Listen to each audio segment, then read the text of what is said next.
일주일 동안 평안하셨습니까? 신앙생활하면서 자꾸 드는 생각은 우리가 알고 있었던 신앙이 배웠던 신앙이 다 100% 옳은 것은 아니었구나. 때로는 우리가 신앙에 대해서 잘못 알 때가 있고 오해할 때가 있고 또 우리 중심적으로 생각할 때가 참 많다라는 생각을 하게 됩니다. 특히 올해 저 또한 이 예수님의 비유에 대해서 깊게 한 주 한 주 들여다보면서 제가 알고 있었던 그런 것들이 좀 많이 수정이 되기도 하고 내가 예수님의 말씀과 의도를 참 오해하고 있었던 부분이 많이 있었구나라는 생각을 합니다. 그래서 우리가 끊임없이 하나님 말씀을 묵상하고 연구하고 또 그걸 통해서 나 자신의 생각과 신앙을 돌아보지 않으면 우리 신앙이 잘못된 길로 갈 수도 있겠다라는 생각을 합니다. 그래서 우리의 믿음은 늘 끊임없이 수정이 돼야 되죠. 말씀을 통해서 들여다보고 옳은지 바른지 시대에 맞는지 그리고 과연 바르게 배웠는지 늘 생각을 해야 됩니다. 그런 면에서 하나의 간증이 생각납니다. 초등학교 아주 어렸을 때였던 것 같아요. 이제 예전에는 시골도 그렇고 부흥회 1년에 한 2번, 3번씩 했잖아요. 그러면 이제 학교 마치고 부모님 하고 같이 저녁 때 이제 부흥회를 참석한 적이 많이 있었는데 그때 들었던 간증입니다. 근데 워낙 오래돼서 그분이 그냥 여자분이었다라는 것하고 자세한 내용은 기억이 나지 않고요. 그냥 인상 깊었던 내용입니다. 대충 이런 내용이었던 것 같아요. 그 주인공이었던 분은 주일을 성수하고 그리고 남들보다 더 열심히 신앙생활을 했습니다. 그래서 열심히 한 만큼 기도응답도 받았고 신앙생활 처음 할 때는 가정도 어렵고 좀 여러 가지 넉넉하지 못한 형편이었는데 그분 고백에 의하면 하나님의 은혜로 점점 삶이 잘 풀려서 제법 여유가 생기게 되었다라는 것이죠. 근데 우리가 늘 어떤 공식처럼 여기지만 여유가 생기면 어떤 일이 벌어지죠? 열심도 줄고 신앙도 조금씩 게을러졌다는 거예요. 그러던 어느 날 친목회에서 단풍 구경을 가게 됐는데 하필이면 그날이 어떤 날일까요? 주일이에요. 다 아시네요. 예전 같으면 어림도 없지요. 고민도 안 했을 텐데 친한 사람들의 그 성화에 못 이겨서 그동안 한 번도 어긴 적이 없으니까 한 번쯤은 괜찮겠지라는 생각으로 따라가게 됐다는 거예요. 그렇게 사람들하고 관광버스를 타고 즐겁게 이제 그 단풍교를 가는데 강원도 어떤 높은 고개를 올라가던 버스가 고장난 것인지 아니면 운전기사가 미숙한 것인지 막 움직이고 돌다가 버스가 추락해서 전복을 하게 됐다는 거죠. 그 사고로 인해서 많은 사람이 죽고 크게 다쳤다고 합니다. 근데 자신은 사고가 나려고 하는 그 순간에 정신이 번떡 들었다는 거죠. 내가 주의를 어겨서 하나님 앞에 벌을 받는구나 생각이 들어서 순간적으로 회개하면서 도와달라고 기도해서 신기하게도 자신은 하나도 다치지 않았다고 하는 거죠. 그 순간에 구원하신 하나님 앞에 감사 기도를 드리고 그 이후로 이분은 어떻게 했을까요? 주의를 어떻게 했을까요? 철저하게 잘 지키고 더 열심히 신앙생활하고 그리고 하나님의 은혜로 또 많은 기도의 응답을 받아서 이렇게 부흥회도 오고 간증도 하게 됐다. 그런 내용입니다. 어렸을 때는 이 간증을 들으면서 참 은혜가 많이 됐습니다.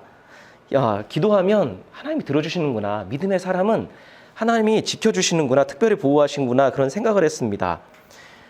그리고 그분이 주었던 메시지처럼 주의를 어기면 안 되는구나. 주의는 성수해야 되는 거고 신앙생활도 게을르게 하면 하나님이 매를 드시는구나. 혼내시는구나 생각해서 나름 열심히 신앙생활을 했던 것 같습니다. 우리는 그런데 비단 이 간증뿐만 아니라 이런 종류의 간증들을 참 많이 알고 있고 듣고 있습니다. 어떤 거죠? 급박한 위기의 순간이 닥쳤는데 많은 사람들이 어려움을 당하고 때로는 죽기도 하는 그 순간에 하나님 앞에 간절히 기도하고 했더니 믿음의 기도로 말미암아 살아났다는 이야기. 그리고 내가 평상시 하나님 앞에 열심히 하고 기도를 열심히 했더니 하나님이 미리 피하게 하셔서 그런 거 많죠. 사고가 나는 비행기나 차를 내가 어떤 사건으로 해서 타지 않아서 내가 살아났다는 이야기. 그리고 자신이 신앙생활에 게을러지거나 사고나 사건을 통해서 그리고 깨닫게 됐다는 이야기. 그런 이야기들 우리는 많이 듣습니다. 어쩌면 우리는 부흥회나 이 간증에서 이런 이야기들은 어때요? 공식처럼 원인과 결론이 똑같이 진행이 됩니다. 그래서 우리도 어떻게 해요? 아, 나도 저 간증의 주인공이 됐으면 좋겠다. 그런 믿음으로 우리가 받아들입니다. 어렸을 때는 이런 이야기들을 들으면 은혜도 되고 도전도 받았습니다. 그런데 어느 순간부터 제가 믿음이 없어져서인지 몰라도 점점 이런 간증들이 은혜롭게 들리지 않는 거예요. 동의도 되지 않고요. 의문이 생기고 심지어는 심한 거부감까지 들었습니다. 왜 그러냐면 어떤 의문이냐면 그 사람 개인적으로는 하나님께서 도우신 것일 수도 있고 개인적으로는 감사할 수도 있는 것 같아요. 그런데 그 감사가 그 간증이 너무 이기적이다라는 생각이 드는 겁니다. 그 순간에 자기는 살아났지만 그 생명을 잃은 사람들, 그리고 다쳐서 장애를 입은 사람들, 그로 인해서 아파하는 가족들, 그들에 대한 왜 연민이나 긍휼한 마음은 없는 걸까? 왜 자기가 살아난 것, 하나님이 자기를 살리신 것만 생각하나? 라는 생각이 드는 거예요. 그리고 그들의 얘기처럼 만약에 하나님께서 그 사람의 잘못된 것을 깨닫게 하시려고 하신 일이라면 하나님은 너무 독선적이고 폭력적이신 분인 거예요. 그 한 사람 깨닫게 하려고, 그 한 사람 믿음 회복시키려고 여러 사람의 생명을 빼앗고 많은 사람의 가슴에 못 박고 평생에 마음에 상처를 입히는 것을 대수롭지 않게 여기는 분, 하나님이 그런 분이 돼버리는 거예요.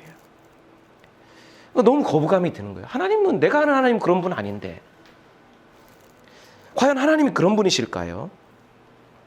그리고 우리가 내가 살았다고, 내가 신앙의 깨달음을 얻고 내가 믿음을 회복했다고 감사하고 즐거워만 해야 될 일인가요, 이게? 그 순간에 함께 있었던 그 사람들의 불행, 그들의 아픔, 그들의 고통은 생각하지 않고 외면해도 되는 것일까? 그런 생각이 드는 겁니다. 이런 간증들과 이야기에는 그리스도인으로 하나님의 자녀로 마땅히 가져야 될 긍휼한 마음과 사람을 향한 존중이 빠져 있는 것 같아요. 그저 내 믿음, 그저 내 구원. 오직 내가 받은 것, 내가 느낀 것, 내가 하고 싶은 신앙의 고백만 남아 있는 것 같습니다. 그래서 거부감이 자꾸 들었던 것 같아요. 이런 관점에서 오늘의 본문인 우리가 지난 시간에도 살펴봤지만 바리새파 사람과 세리의 기도에 관한 예수님의 비유를 다시 한번 읽어볼 수 있을 것 같아요. 지난주에도 우리가 나누었지만 예수께서 이 비유를 말씀하신 의도가 뭐죠? 스스로를 의롭다고, 그러니까 우리식으로 이야기하면 믿음이 좋다고 확신하고 남을 멸시하는 몇몇 사람을 위해서입니다. 우리 9절 말씀 같이 한번 읽겠습니다.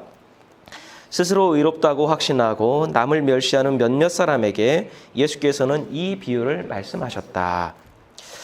예수께서 말씀을 전하시고 가르치시는 그 현장에는 다양한 사람들, 수많은 사람들이 있었습니다. 그들은 모두 다 예수님의 말씀, 하나님 나라에 대한 소망, 그 말씀을 듣기 위해서 모인 사람들입니다. 그러니까 뭐예요? 예수님의 말씀과 예수님의 가르침을 좋아하는 사람들이에요. 예수님에 대해서 호의적인 사람들입니다. 그런데 그 사람들 중에 예수님에 대해서 호의적이고 그 말씀을 좋아하는 사람 중에 스스로를 의롭다고 확신하는 몇몇 사람이 있었다는 것이죠.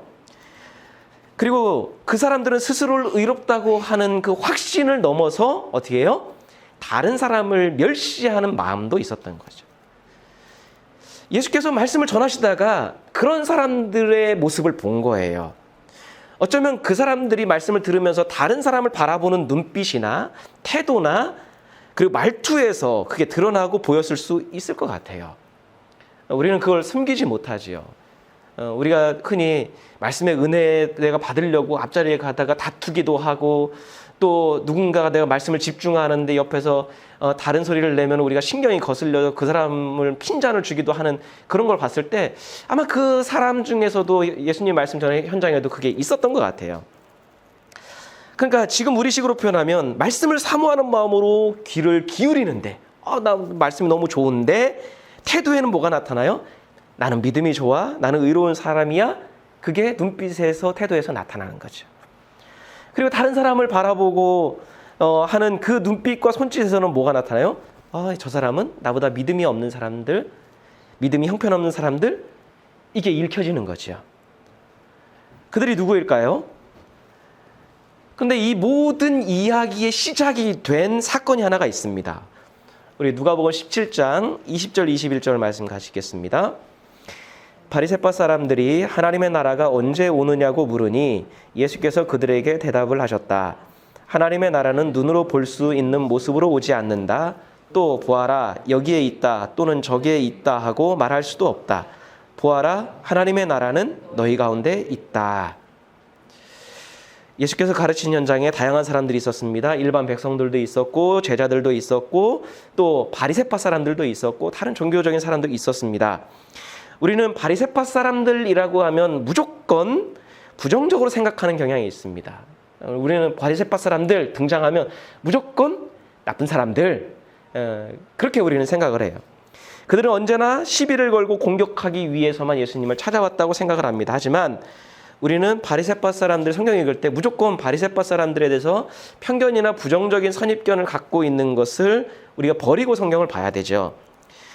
그러니까 우리 성경을 자세히 보면요, 예수님이 바리새파 사람들 전부를 부정적으로 말씀하신 적은 없어요.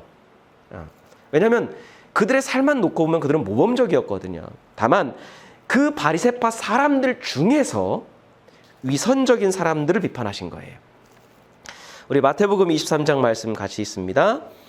율법학자들과 바리새파 사람들은 모세의 자리에 앉은 사람들이다. 그러므로 그들이 너희에게 말하는 것은 무엇이든지 다 행하고 지켜라. 그러나 그들의 행실은 따르지 말아라. 그들은 말만 하고 행하지는 않는다. 예수께서는 율법학자들과 바리새파 사람들이 말하는 것은 뭐라고 하시죠? 무엇이든지 다 행하고 지켜라. 그러니까 그들의 가르침을 부정하시지 않아요. 그들의 가르침은 옳아요. 그래서 그들이 말하는 것은 따르고 지켜야 돼요. 그리고 대부분의 바리새파 사람들은 그렇게 정한 대로 지키려고 노력했습니다. 대체적으로 율법을 철저하게 지켰어요. 아니, 율법에서 규정하는 것 이상으로 지키면서 더 신실하게 살려고 몸부림쳤던 사람들이 바리새파 사람들입니다. 다만 그들 중에서 일부가 자신의 가르치는 것과는 다르게 위선적인 삶을 살았던 것이죠. 그 사람들은 율법적으로는 옳은 말을 하는데 정작 자신은 어때요? 그것과는 다르게 이중적인 삶을 살고 있는 거예요. 그리고 율법을 이용해서 어떻게 해요? 모세의 자리에 앉으려고 하는 거예요. 사람들을 다스리고 자신의 이익을 추구하고 사람들을 지배하려고 하는. 예수님이 비판하신 사람들은 그 일부의 바리새파 사람들이에요. 따라서 예수께서 말씀하시는 그 자리에 있는, 지금 현재 그 자리에 있는 바리새파 사람들을 우리가 부정적으로 볼 이유가 없습니다. 그들은 아마 예수님 말씀에 대한 사모함으로 그 자리에 있었을 거예요. 그리고 그것을 어떻게 알 수 있냐? 그들의 질문을 통해서도 알 수 있습니다. 그들이 뭐라고 질문했나요? 하나님의 나라가 언제 옵니까? 그렇게 물어요. 왜냐하면 그 당시에 유대 백성들뿐만 아니라 바리새파 사람들은 하나님 나라에 대한 갈망이 있어요. 간절하게 사모했습니다. 근데 본인들의 어떤 그 안목이나 신앙으로는 모르겠으니까 예수님께 질문한 거예요. 간절히 사모하는 마음으로 질문했습니다. 그런데 예수님이 뭐라고 대답하셨죠? 하나님의 나라는 눈으로 볼 수 있는 모습으로 오는 게 아니다. 예수님이 직접 말씀하신 거예요. 하나님의 나라는 너희들의 눈으로 볼 수 있는 그 모습으로 오는 게 아니다. 그리고 뭐라고 말씀해요? 하나님 나라는 너희 가운데 있다. 라고 말씀해요. 하나님 나라는 어떻게 눈에 보이는 모습으로 오는 게 아니라 하나님 나라는 이미 너희 가운데 있다라고 말씀하는 거예요. 그리고 뒤이어서 예수님이 뭐라고 말씀하시냐면 누가복음 17장 22절부터는 인자의 날들에 대한 특징에 대해서 말씀해요. 그리고 나서 바로 이어서 이야기하시는 게 누가복음 18장에 우리가 살펴봤던 불의한 재판관과 과부에 대한 비유를 말씀하시고요. 뒤이어서 오늘 본문인 성전에서 기도하는 바리새파 사람과 세리에 대해서 말씀하시는 거예요. 그러니까 이 사건의 시작은 어디서부터예요? 바리새파 사람들이 하나님의 나라가 언제 옵니까?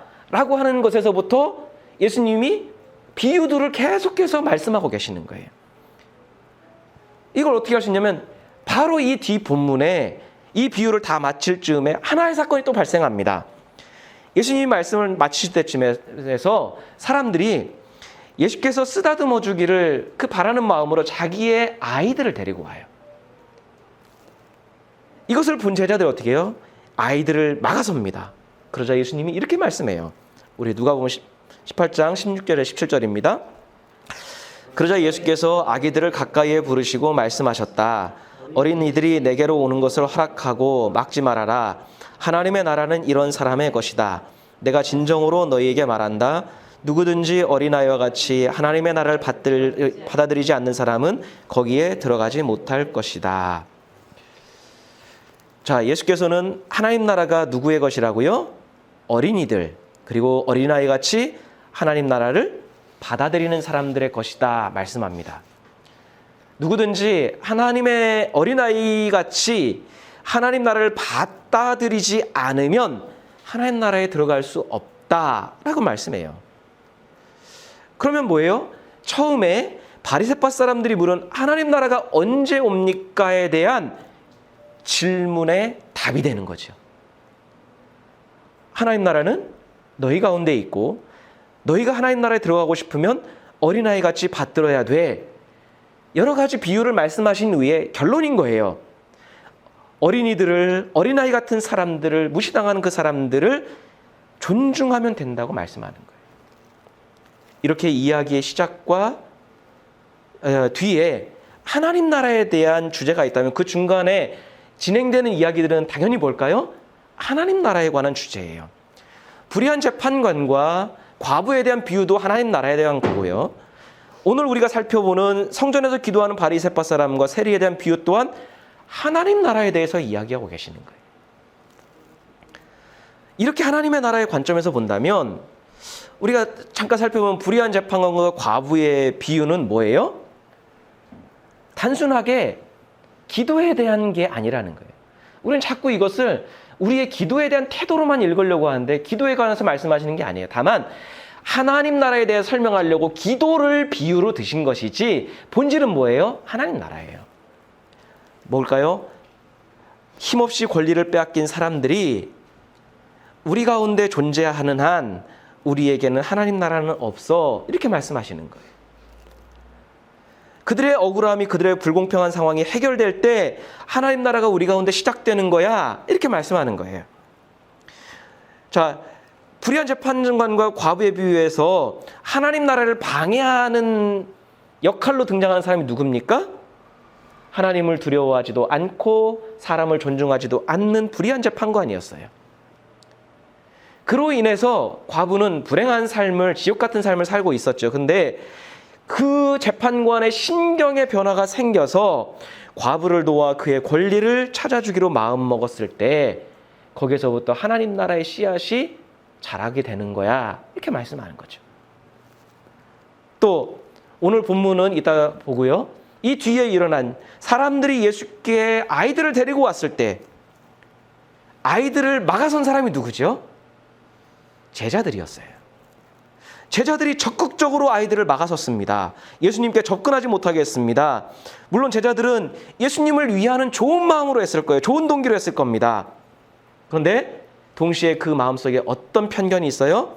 그 당시에는 아이들은 미성숙한 존재들은 대접을 받지 못했어요. 존중받지 못했습니다. 그러니까 이 미성숙한 아이들은 말씀을 듣고 가르침을 받는 자리에 어울리지 않는다고 생각했을 거예요. 방해가 된다고 생각했을 겁니다. 그래서 막아섰습니다. 불의한 재판관이 사람을 존중하지 않았던 것처럼 제자들 마음속에 어떤 게 있어요? 어린이같이 미성숙한 사람들에 대해서 존중하지 않는 마음이 동일하게 있었던 거예요. 그러니까 예수께서 보실 때는 제자들의 그런 모습이 하나님 나라를 막아서는 거예요. 불의한 재판관이나 제자들이나 사람을 존중하지 않는다는 면에서는 어때요? 똑같아요. 다르지 않습니다. 그런 마음을 가지고서는 하나님 나라가 없다, 하나님 나라에 들어갈 수 없다 말씀하시는 거죠. 자, 그러면 오늘 본문인 성전에서 기도하는 바리새파 사람과 세리의 비유에서는 누가 하나님 나라를 막아서는 사람인가요? 누가 사람을 존중하지 않고 있나요? 바리새파 사람이에요. 여기서 말하는 바리새파 사람은 우선은 예수께 하나님 나라에 대해서 질문한 정말로 열심히 살아가고 있었던 그 바리새파 사람을 가리킬 겁니다. 하지만 단순히 그들만 가리키는 게 아니에요. 과부의 권리를 빼앗은 사람 중에서도 스스로를 의롭다고 여긴 사람들이 있었을 거예요. 나는 정말 믿음이 좋다라고 생각을 했는데 실상 삶에서는 어때요? 다른 사람의 권리를 빼앗고 존중하지 않는 사람도 있었을 겁니다.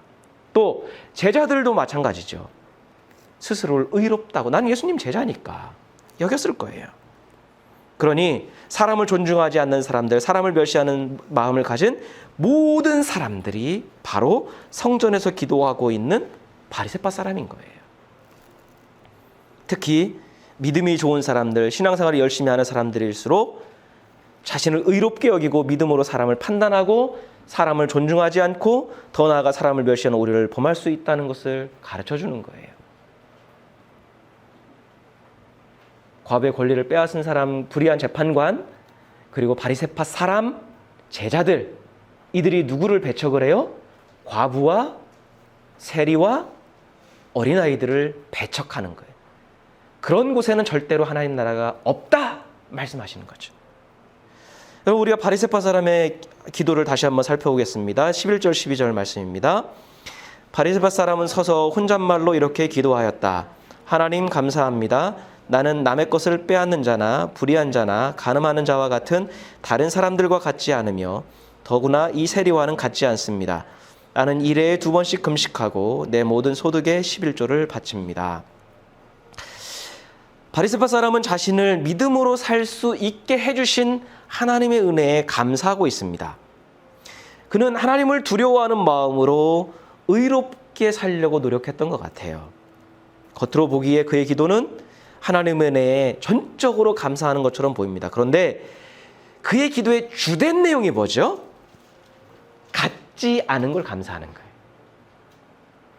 같지 않은 걸 감사하는 거예요. 나는 남다르다라는 거죠. 남다른 것에 대해서 감사하는 거예요. 그는 말씀대로 살려고 열심히 노력했을 겁니다. 하나님에 대한 감사의 마음도 진심일 겁니다. 하지만 그 마음속에는 어때요? 나는 달라. 나는 같지 않아.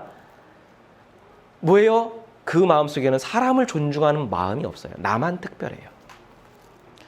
율법을 지키지 못하는 사람들에 대한 멸시하는 마음이 있어요.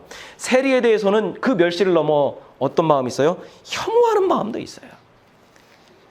자, 지금 뭐 하는 자리예요? 하나님 앞에 기도하는 자리입니다. 때로 우리가 하나님 앞에, 우리가 요즘에 시편을 보지만 불만을 털어놓을 수도 있고, 그리고 하나님 앞에 뭔가 탄원할 수도 있고 하나님을 원망할 수도 있어요. 그런데 문제는 뭐예요? 지속적으로 그것이 나의 의가 드러나는 것이 되어서 다른 사람들을 비난하고 정죄하는 것이 끊임없이 된다면 문제가 아닐까요? 하나님 앞에서 자신의 의를 드러내는데 이 바리새파 사람들은 거리낌이 없어요. 하나님, 나 의롭잖아요. 나 남다르잖아요. 그리고 혐오를 쏟아내는데도 거침이 없어요. 하나님, 저 따위. 그러니까 성경이 좀 고상하게 지금 하는 것이지 그 마음속에 있는 단어를 그대로 표현한다면 뭐 저 따위 사람들하고 나는 다르잖아요. 저 따위 사람들이 어떻게 저기 지금 성전에 와서 기도해요. 이런 마음이죠. 여러분, 바리새파 사람의 삶을 보고 보면 의롭다고 인정할 만한 삶입니다. 삶이 잘못되지는 않았어요. 가르침이 잘못되지도 않았습니다. 하지만 예수께서는 그 마지막 평가에서 뭐예요? 기도의 그 결과, 성전을 떠날 때 바리새파 사람이 아니라 오히려 세리가 의롭다고 인정받았다고 말씀합니다. 의롭게 살기 위해서, 의롭게 되기 위해서 몸부림쳤던 그 바리새파 사람이 아니라 불의함의 대명사처럼 불렸던 세리가 의롭다고 인정받은 것은 아마 그 자리에 있었던 바리새파 사람뿐만 아니라 모든 사람들이 충격적인으로 받아들였을 거예요. 아니, 어떻게 세리가 받아들이기 쉽지 않았을 거예요. 여러분, 세리의 기도가 어땠나요? 우리 13절 말씀입니다. 그런데 세리는 멀찍이 서서 하늘을 우러러볼 엄두도 못 내고 가슴을 치며 아, 하나님, 이 죄인에게 자비를 베풀어 주십시오 하고 말하였다. 세리는 감히 하늘을 우러러볼 엄두도 못 낼 정도로 불의하게 살았습니다. 여러분, 이게 겸손이 아니라요, 세리는 진짜로 자신의 삶을 놓고 보면 하늘을 쳐다볼 수가 없어요. 언제 벼락 떨어질지 모르니까. 이건 삶의 실제적인 고백이에요. 세리는 의로움하고는 거리가 멀어요. 의롭기는 그냥 불의한 사람입니다. 그런데 그의 기도에는 바리새파 사람에게 없는 게 하나가 있어요. 뭐예요? 자비를 구한다는 거예요. 감히 하늘을 우러러보지 못할 정도로 정말로 불의하게 산 그 사람이 여러분 성전에 어떤 마음으로 왔을까요? 어떤 마음으로 그 자리에 서 있을까요? 그러고 보니 바리새파 사람은 하나님께 자비를 구하지 않아요. 아마 자신의 삶은 종교적으로 의롭기 때문에 하나님의 자비가 필요하지 않다라고 여겼을 수 있습니다. 하나님께 굳이 자비를 구하지 않을 정도로 꽤 괜찮은 삶을 살았던 것으로 생각했을 겁니다. 그런데 이 마음이 문제라는 것이죠. 자비를 구하지 않을 정도로 열심히 살았기 때문에, 그래서 하나님께 자비를 구하지 않아서 다른 사람을 바라보는 마음에도 자비가 사라지는 거예요. 자신의 기준에 미치지 못하는 사람에게는 자비가 없어요. 세리가 어떤 마음으로 그 자리에 오기까지 얼마나 갈등이 있었을까요? 사람들이 자신들을 미워하고 비난하고 언제 집단 린치를 가할 수도 있어요. 사람들의 눈총, 비난, 그 야유를 받으면서도 굳이 성전에 와서 성전 한 구석에서 하늘을 바라볼 엄두도 내지 못하고 가슴을 치며 기도했는지, 왜 그 자리까지 어떻게 올 수 있었는지를 헤아리지 않아요. 그 세리의 그 참담한 마음을 헤아리지 못해요. 하나님의 기준에서 의로움을 생각하지 않고 철저히 자신의 잣대에서만 외적으로 바라보고 있는 거죠. 자신의 의로움에 도취되어서 하나님도 사람도 보이지 않는 거예요. 그렇다면 그는 처음에는 하나님을 두려워하는 마음을 가지고 왔을지 모르겠지만, 하나님을 두려워하는 마음으로 삶은 그렇게 살았을 수 있을지 모르겠지만, 이제 뒤에 기도가 진행될수록 어떻게 해요? 하나님을 두려워하는 마음까지도 사라지는 거예요. 자신의 의로 가득한 그의 마음, 자비를 구하지도 않고 사람에게 자비를 베풀지도 않는 그의 삶은 하나님 보시기에 의롭지 않아요. 불의하지는 않을지 모르겠습니다. 왜요? 삶은 의롭게 살려고 했으니까. 그런데 의롭지는 않아요. 반면 예수께서 어떻게 하셨나요? 예수께서는 의로운 분이시지만 사람들을 향한 자비를 이루신 적이 없어요. 예수께서 자주 들었던 비난 중에 하나가 뭐였죠? 예수께서는 세리와 죄인들의 친구라는 비난을 받았습니다. 그랬을 것 같아요. 아니, 꼭 들어도 바리새파 사람은 불의하다고 하고 세리는 의롭다고 하니 다른 사람들이 볼 때는 야, 저 이상한 사람이야. 심지어 제자 중에 세리도 있었습니다. 그죠? 우리 말씀 몇 구절 찾아보겠습니다. 마가복음 말씀입니다. 예수께서 그의 집에서 음식을 잡수시는데 많은 세리와 죄인들도 예수와 그의 제자들과 한자리에 있었다. 이런 사람들이 많이 있었는데 그들이 예수를 따라왔던 것이다. 많은 세리와 죄인들이 밥 먹는 자리에 있었고, 이런 사람들이 많이 있었고, 그들이 예수님을 따라다녔던 것을 우리가 볼 수 있습니다. 우리 누가복음 말씀입니다. 인자는 와서 먹기도 하고 마시기도 하니 너희가 말하기를 보아라, 저 사람은 마구 먹어대는 자요 포도주를 마시는 자요 세리와 죄인의 친구다 한다. 이게 좋은 말이 아니거든요. 아, 저 사람 세리들하고 어울릴 정도로 질 낮은 사람, 아니면은 기준이 없는 사람, 이런 소리인 거예요. 예수께서 가시는 곳마다 항상 있었던 이들 중 하나가 바로 세리들입니다. 죄인으로 낙에 찍힌 사람들, 창기들이 예수님 주변에 항상 있었어요. 멸시와 혐오의 대상이었던 그들을 예수님은 그냥 의로움의 자기 의의 기준으로 배척하신 게 아니라 품으셨고 친구가 되어주셨어요. 왜 그들이 예수님을 따라왔을까? 어떤 마음으로 따라왔을까? 그들도 그 불의한 삶에서 멀어지고 싶은 거 아닌가요? 예수님의 그 의로움은 그들과 같지 않음을 감사하는 게 아니었습니다. 예수님은 누구보다도 공의로우셨고 누구보다도 하나님의 뜻대로 사셨지만 사람을 향한 자비의 마음을 잃지 않으셨습니다. 하나님을 두려워하는 마음을 잃지 않으셨기 때문에 스스로의 의로움을 드러내지도 않으셨고 그 결과 사람을 존중하는 마음도 잃지 않으신 것이죠. 세리와 죄인들이 하나님께 돌아올 수 있는 다리와 터전이 되어주실 뿐만 아니라 그들이 불의한 삶을 버리고 하나님 백성으로 의롭게 살 수 있도록 가르쳐 주셨고 인도해 주신 거예요.